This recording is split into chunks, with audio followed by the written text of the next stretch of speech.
प्यारे बच्चों, आज की क्लास में हम जानेंगे हिंदी व्याकरण से समास के बारे में। आपको बता दें, समास जो है व्याकरण की एक ऐसी धुरी है जो आपके मैट्रिक क्लास हो या 12th हो या आपके कोई भी कॉम्पिटेटिव एग्जाम हो, जिसमें आपके समास से जो है बहुत सारे प्रश्न रहते हैं। तो इसमें जो है प्यारे बच्चों, हम लोग जो भी प्रश्न देखेंगे, जो भी समास देखेंगे, वह ट्रिक के माध्यम से देखेंगे। आप लोग जो है सेकंडों सेकंड में इसको पहचान लीजिएगा और जान लीजिएगा। बिल्कुल आप लोग को रटने की जरूरत नहीं पड़ेगी। आइए थोड़ा सा इसका हम झलक देखते हैं और इसको है आसान तरीका से देखेंगे, जो बिल्कुल आप लोग के लिए इंपॉर्टेंट होगा। सबसे पहले हम जानेंगे समास के बारे में। तो समास जो होता है प्यारे बच्चों, जब दो या दो से अधिक पद अपने विभक्ति चिन्हों को छोड़कर एक हो जाते हैं तो उसे समास कहते हैं। समास के लिए आपको बता दें प्यारे बच्चों, जैसे राजा की कन्या, देखिए इसमें दो पद हुए, एक राजा एक कन्या की कन्या दिया हुआ ना, तो दोनों मिलकर जो क्या बन रहा है, राजकन्या बन रहा है। कितना आसान हुआ। अतः जो है समास के बारे में और बताएं आपको, तो राजा का महल यानी राजमहल, दही से बना बड़ा, दही बड़ा हो जाएगा।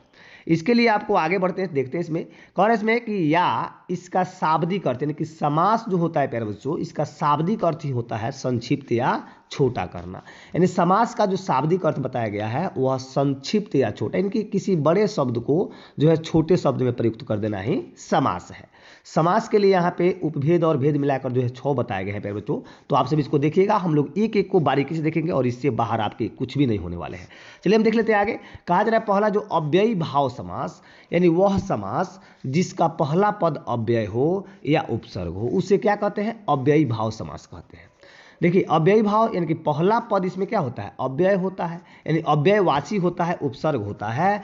और इसमें जो हो जाएगा प्यारे बच्चों, इसमें इसके पहचान के लिए हम जानेंगे कि जिस शब्द से पहले वे आए, देखिए कितना शानदार, इसमें जिस शब्द से पहले बे आए, यथा आए, प्रति, भर या आ आदि शब्द आ जाए, तो इसमें जो होता है प्यारे बच्चों, तो उसे हम लोग अव्ययी भाव समझ करते हैं। ध्यान दीजिए, यानी उपसर्ग जो लगा होता है प्यारे बच्चों, उसके लिए बता दें कि जो भी उपसर्ग होता है इसमें, जैसे बे, यथा, प्रति, भर, आ आदि, ये सभी शब्द जो है उसमें उपसर्ग के रूप में प्रयुक्त रहते हैं।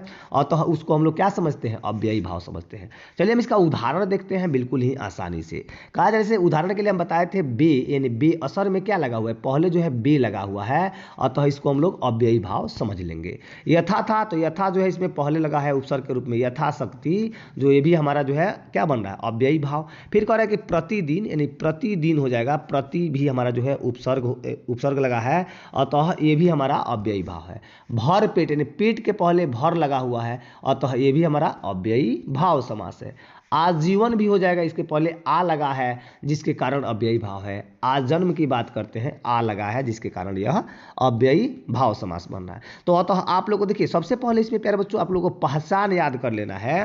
पहचान थोड़ा सा देख लेना है कि बे, यथा, प्रति, भर, आ आदि शब्द जो आ जाता है उपसर्ग के रूप में, वही हमारा क्या होता है, अव्ययी भाव समास का उदाहरण होता है। आप सभी समझ गए होंगे। आगे इसमें दिया है द्विगु समास। द्विगु तो सब किसी को पता है कि द्विगु जिसका पहला पद संख्या वाची और दूसरा पद प्रधान, यानी इसमें पहला पद जो होता है प्यारे बच्चों वह संख्यावाची होता है। इसके पहचान के लिए बता दें कि पहला पद में जो है संख्या की प्रधानता, यानी पहले पद में क्या होता है, संख्या की प्रधानता। पहला पद जो होता है प्यारे बच्चों उसमें संख्या ही दिया होता है। जैसे इसमें दिए पंच, यानी 5 दिया हुआ है, मूली यानी 5 मूलों का समूह जो हो जाएगा पंचमूली कह देंगे। बहुत शानदार है। इसमें कह रहा है कि इसमें जो हो जाएगा आपके प्यारे बच्चों, इसमें नवरत्न हो जाएगा, नवरत्न इसमें कहा जाता है। तो नौ रत्नों का समूह यानी नवरत्न, इसमें पहला पद संख्यावाची है, तो समझ लीजिएगा कि ये द्विगु समास है। जैसे सप्त द्वीप कह रहा है, तो इसमें जो हो जाएगा आपका 7 द्वीपों का समूह हो जाएगा। नवरात्र यानी 9 रात्रों का जो है इसमें क्या हो जाएगा, समूह हो जाएगा। फिर कह रहा है कि चतुर्मुख, यानी कि 4 मुख वाला, ये चतुर्मुख हो गया।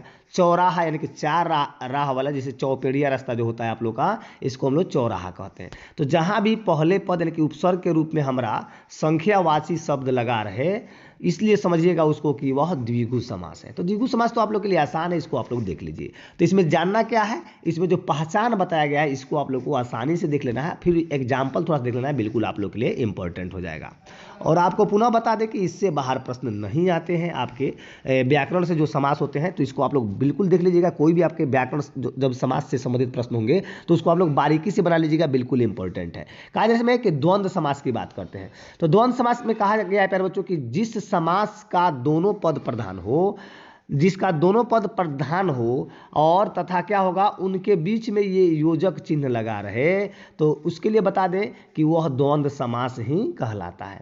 यानी इसमें दोनों पद प्रधान होता है और इसके बीच में जो है ऐसे योजक चिन्ह एक लगाया रहता है। तो इसके लिए पहचान के लिए बताया गया इसमें योजक चिन्ह, यानी चिन्ह आप लोग देख लीजिएगा, उसके बीच में चिन्ह लगा रहेगा। जैसे आप लोगों के समक्ष हम कुछ उदाहरण लाए हैं, उसको देखिएगा। बहुत शानदार कर रहा है, भाई बहन में भी योजक चिन्ह जो है लगा हुआ है। और तो भाई के लिए बता दें, भाई भी प्रधान है और बहन भी प्रधान है। फिर लड़का लड़की दिया है, लड़का लड़की में भी योजक चिन्ह है, तो लड़का लड़की दोनों प्रधान है, और तो यह क्या बनेगा, द्वंद्व समास बनेगा। माता पिता देख लीजिए, राधा कृष्ण, लोटा डोरी, चंदन पानी, मोती धागा, आगे पीछे, ये सभी जो दिया गया है सबके बीच में योजक चिन्ह है। और दोनों पदों की जो है प्रधानता, यानी चंदन का भी प्रधानता है और पानी का भी, मोती का भी, धागा के, यानी दोनों की प्रधानता है। अतः प्यारे बच्चों ये क्या बनेंगे, द्वंद्व समास बन जाएंगे। माली मालिन कह देंगे वो भी द्वंद्व समास है, दाल भात कह देंगे वो भी द्वंद्व समास है। अतः जो है जिसके बीच में योजक चिन्ह और दोनों की प्रधानता हो जाए उसको द्वंद्व समास हम लोग कहते हैं। फिर हम आगे बढ़ते हैं, ये आपका तत्पुरुष समास है। कहा जा रहा है इसमें कि वह समास जिसमें दूसरा पद प्रधान हो उसे तत्पुरुष समास कहते हैं। पहचान के लिए इसमें कारक चिन्ह लगा रहता है। कारक चिन्ह से हम लोग समझ जाएंगे कि ये तत्पुरुष समास है। कैसे, जैसे ने, को, से, के लिए, का, के, की, में, पर, हे, अरे, अजी लगा होता है, तो इसमें कारक चिन्ह होता है। जैसे मान लीजिए इसमें उदाहरण के लिए, ये आपका पहचान है, पहचान इसको आप लोग कारक चिन्ह से पहचान लीजिएगा। कहा जा रहा है इसमें कि लाठी चोर, देखिए कितना शानदार है, ये लाठी चोर है, लाठी को चुराने वाला। देखिए इसमें कितना शानदार दिया हुआ है, को जो लगा हुआ है, यह लाठी चोर जो बन रहा है, यह क्या है, तत्पुरुष समास हो जाएगा। फिर कह रहा है इसमें कि रेखांकित, यानी रेखा से अंकित। देखिए बहुत शानदार है इसमें क्या कर रहा है, दूसरा पद की प्रधानता, इनमें चुराने वाला की प्रधानता, यानी लाठी की प्रधानता नहीं, इसमें चुराने वाले की प्रधानता बन रही है। और इसमें आपका जो है इसमें कारक चिन्ह है, जैसे रेखा से अंकित, यानी अंकित है, अंकित मतलब लिखा हुआ, रेखा से लिखा हुआ रेखांकित हो जाएगा। अतः इसमें से तो लगा है लेकिन अंकित की प्रधानता बताई जा रही है। लोकप्रिय, यानी कि लोगों में प्रिय, यानी लोगों की तो प्रधानता नहीं है, प्रिय की प्रधानता है। अतः प्यारे बच्चों इसमें जो बन जाएगा आपका तत्पुरुष समास। देखिए कितना शानदार है।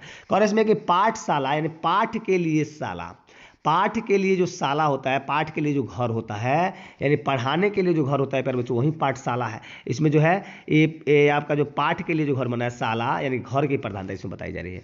आएगा इसमें कि परीक्षा भवन, यानी परीक्षा के लिए भवन, परीक्षा के लिए, इसमें भी आपका कारक चिन्ह है और भवन की प्रधानता है। अतः इसमें जो आपका तत्पुरुष समास है। आएगा रसोई के लिए घर, देखिए रसोई के लिए दिया हुआ है प्यारे बच्चों, रसोई घर, अतः घर की प्रधानता है। कार्य कुशल, जो कार्य में कुशल है, यानी कार्य में कुशल, यानी कि कुशलता की जो है इसमें प्रधानता बताई गई, यानी कार्य में जो आदमी कुशल है, यानी कि कार्य करने में सक्षम है, अतः जो हो जाएगा प्यारे बच्चों क्या हो गया, इसमें जो बना तत्पुरुष समास। देखिए कितना आसान है, हम लोग ऐसे ही आसानी से इसको समझेंगे पूरा पूरा। और इसमें कर्मधारय समास, यानी जिस समास का एक पद विशेषण और दूसरा पद विशेष से हो उसे कर्मधारय समास कहते हैं। तो इसके लिए बता दें आपको प्यारे बच्चों कि इसमें जो पहचान दिया है कि बताने वाले शब्द को कर्मधारय समास, जो बताता है उसको कर्मधारय कहा जाता है। जैसे काली मिर्च दिया है, तो काली है जो मिर्च, देखिए काली है जो मिर्च, यानी काली जो है क्या है प्यारे बच्चों, ये तो विशेषण है। और विशेषता किसकी है प्यारे बच्चों, मिर्च जो है ये विशेषता बताई जा रही है। मिर्च की जो विशेषता है वह काली है, सॉरी मिर्च की जो विशेषता है वह क्या है, काली है। इस तरह से नील कमल कह रहा है, तो नीला है जो कमल, यानी नीला है जो कमल की बात करें प्यारे बच्चों, तो ये आपका जो बन जाएगा कर्मधारय समास। देखिए पीतांबर की बात करें, पीते यानी कि पीते मतलब पीला हो जाएगा, यानी कि पीला है जो अंबर, इस तरह से आपका पीतांबर बन जाएगा। आगे हम लोग बढ़ते हैं, आगे भी कुछ एग्जाम्पल्स आपके दिए गए हैं। इसमें भी आपका कहा जा रहा है कि नील गगन, नीला है जो गगन, देखिए चंद्रमुख यानी चंद्र जैसा मुख वाला, देखिए कितना शानदार है। महापुरुष यानी महान है जो पुरुष, महावीर यानी महान है जो वीर, नील गाय, नीला है जो गाय, महादेव यानी महान है जो देव। इस प्रकार से आप लोग जो है इसको देख लीजिए। कहा जा रहा है इसमें कि नील गाय यानी नीला है जो गाय, इसमें बहुत शानदार है, यानी गाय की इसमें क्या बताई जा रही है, विशेषता बताई जा रही है कि गाय कैसी है, नीला है। गाय जो है प्यारे बच्चों नीला, यानी गाय की विशेषता कैसी है कि गाय नीला है। अतः महादेव यानी महान है जो देव, देवता की विशेषता क्या बताई जा रही है कि वह महान है। इस तरह से हम लोग जो इसको समझ जाएंगे कि ये कर्मधारय समास के अंतर्गत आते हैं। आप लोग इसका पहचान चिन्ह भी याद कर लीजिएगा।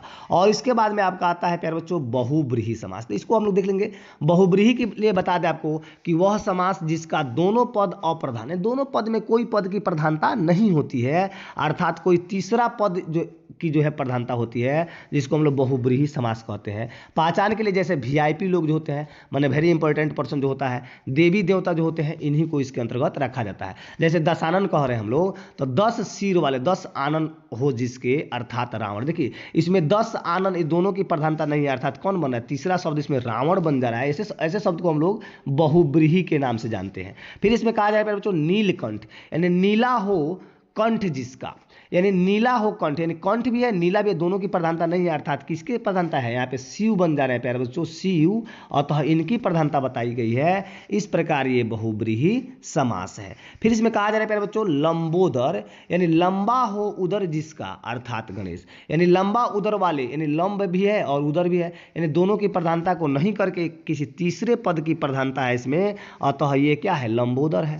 फिर कह रहा है कि गिरिधर, गिरी को धारण करने वाला अर्थात श्री कृष्ण है, इसको हम लोग गिरधर के नाम से जानते हैं। इस प्रकार ये आप लोग का कुछ ट्रिक था, जिसको हम लोग ट्रिकली माध्यम से कुछ नैनो सेकंड में ही इसको हम लोग जानने का प्रयास करेंगे, और ऐसे ही हम लोगों ने देखा भी, बिल्कुल आप लोग के लिए इंपॉर्टेंट है। हम आशा करते हैं कि आप लोग कभी लाइफ में इसको भूलने ना पाइएगा, बिल्कुल आप लोग के लिए इंपॉर्टेंट है। तब तक के लिए आप सब खुश रहिए, मस्त रहिए, और ऐसे ही वीडियो को पाने के लिए इस चैनल को लाइक सब्सक्राइब शेयर करके रखिए, ताकि आने वाला वीडियो का नोटिफिकेशन आपको सबसे पहले मिले। तब तक के लिए आप सभी को बहुत बहुत धन्यवाद।